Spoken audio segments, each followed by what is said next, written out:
Bonjour, je suis au domaine des Sablières. Nous avons interviewé pour vous Georges Chapaz qui nous propose une conférence sur l'accompagnement en formation. Je suis donc en la demeure de Georges Chapaz qui nous a fait le plaisir de nous inviter pour une interview sur l'accompagnement en formation. Bonjour Georges. Bonjour Catherine. Je vais laisser la parole à Christelle Ollier, notre vice-présidente de l'association du réseau des formateurs UGS, qui organise la conférence du 3 décembre 2016, samedi 3 décembre, à l'espace Polar de Montréal-les-Avignon. Christelle, je t'en prie, viens à ma place. Merci Catherine. Je vous rappelle que Catherine Emery est la présidente de l'association, le réseau des formateurs des universités du Grand Sud. Bonjour Georges.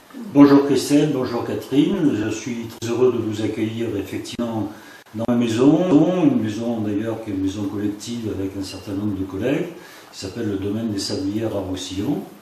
Et vous m'avez demandé de faire cet enregistrement en voie un peu préalable pour pouvoir lancer un certain nombre de questions qui seront débattues lors donc, de cette réunion le samedi 3 décembre donc, à Montréal-les-Avignon.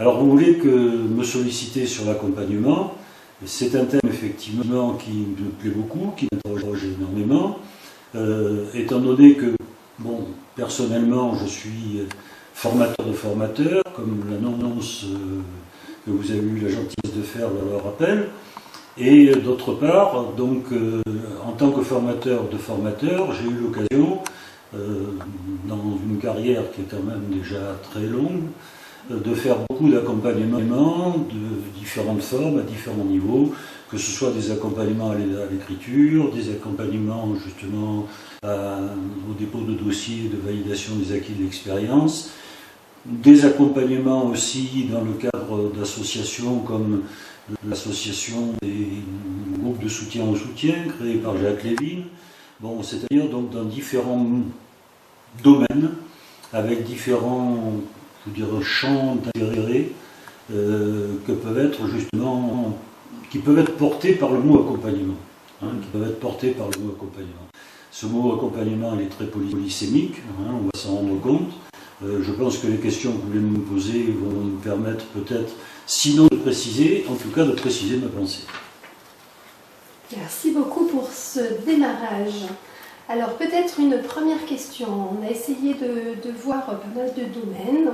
La première question concerne jusqu'où l'accompagnateur peut-il aller dans l'accompagnement? Large question.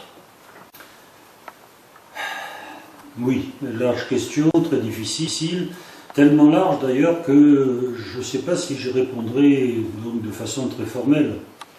Peut-être avec des exemples qui me reviennent à l'esprit, justement liés à ma pratique,